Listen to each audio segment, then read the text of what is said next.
আল্লাহ তাআলাকে পেতে হলে নিজেকে বদলাতে হবে। যারা সত্যিকারে বদলাতে চান আজকের ভিডিও তাদের জন্য। ধাপ 1, আপনার ঈমানকে মজবুত করুন। ছোট হোক বা বড়, সব শিরককে না বলুন। আল্লাহ ছাড়া কাউকে ভরসা করবেন না। সাহায্য চাবেন কেবল তার কাছেই, তিনি সকল ক্ষমতার মালিক। ধাপ 2, সালাতের প্রতি অটল থাকুন। 5 ওয়াক্ত নামাজ পড়া যেন জীবনের অপরিহার্য অংশ হয়ে যায়। সাথে 12 রাকাত সুন্নত নামাজ, ফজরের আগে 2 রাকাত, জোহরের আগে 4 রাকাত ও পরে 2 রাকাত এবং মাগরিবের পরে 2 রাকাত ও এশারের পরে 2 রাকাত নামাজ নিয়মিত পড়বেন, কোনোভাবেই ছাড়বেন না। ধাপ 3, হারাম থেকে নিজেকে দূরে রাখুন। গান, মুভি, নাটক, খারাপ যা আছে এসব হারাম জিনিস থেকে বেরিয়ে আসুন। হারামে ডুবে থাকলে আপনার ইবাদত কবুলে বাধা সৃষ্টি করতে পারে। ধাপ 4, নিজের জবানকে শুদ্ধ করুন। গীবত, পরিনিন্দা, অহংকার, হিংসা এই 3টি আত্মার বিষ।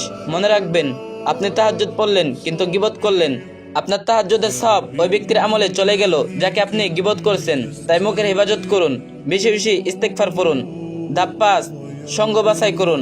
আপনার বন্ধু বান্ধব যদি আপনাকে আল্লাহ থেকে দূরে ঠেলে দেয়, তাদের থেকে সাময়িক দূরত্ব রাখুন। একাকিত্বে কাটান কিছু সময়, মৃত্যু নিয়ে ভাবুন, সিজদা দীর্ঘ করুন, তাতেই আল্লাহর সঙ্গে সম্পর্ক গড়ে উঠবে ইনশাল্লাহ। ধাপ 6, কোরআনের সাথেই আপনার উচ্চ মর্যাদা। প্রতিদিন 5 ওয়াক্ত নামাজের পর অন্তত 5 আয়াত কোরআন তেলাওয়াত করুন, সাথে সাথে অর্থ বুঝে পড়ুন। কোরআনের আলোয় আপনার জীবনের অন্ধকার দূর হবে। ধাপ 7, নারীদের জন্য বিশেষ পরামর্শ। আল্লাহর হুকুম অনুযায়ী পর্দা করুন। গায়রে মাহরামের সামনে যাওয়া, সুন্দর কণ্ঠে কথা বলা সব পর্দার পরিপন্থী। ধাপ 8, ফিতনা থেকে মোবাইলকে মুক্ত করুন। আজই ডিলিট করে দিন গান, সিনেমা, মুভি যা আপনাকে গুনাহের দিকে নিয়ে যাচ্ছে। ধাপ 9, আজানের জবাব দিন। প্রতিদিন 5 বার আজানের জবাব দিন, মাত্র 2-3 মিনিট, কিন্তু এর ফজিলত অগণিত। এরপর দোয়া করুন, কারণ আজান ও ইকামতের মধ্যবর্তী সময় দোয়া কবুল হয়।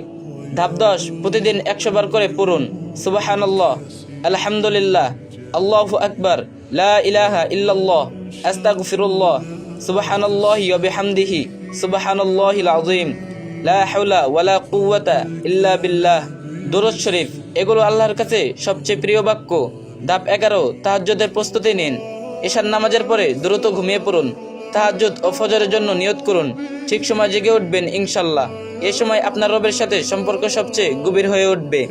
ধাপ 12, প্রতিদিন সকালে 1 বার এবং বিকেলে 1 বার পড়ুন সাইয়্যিদুল ইস্তেগফার, ক্ষমা প্রার্থনা শ্রেষ্ঠ দোয়া। ধাপ 13, সকাল সন্ধ্যার জিকিরে দিন শুরু ও শেষ করুন। ধাপ 14, রাতের আমলে নিজেকে সাজান দিন শেষে। ঘুমানোর আগে হৃদয়কে আল্লাহর দিকে ফেরান। ধাপ 15, ইস্তেগফার ও দরুদকে অভ্যাস পরিণত করুন। যত ইচ্ছা পড়ুন, 100, 200, 1000। আল্লাহকে পেতে হলে নিজেকে বদলাতে হবে। ধাপে ধাপে, এগুলো কঠিন কিছু নয়। আজই শুরু করুন। আর এই বিষয়গুলো আরেকজনের সাথে শেয়ার করুন, যাতে আরেকজনও এই বিষয়গুলো জানে। আর যে যত পারেন বেশি বেশি কপি লিংক করে দিন। وقد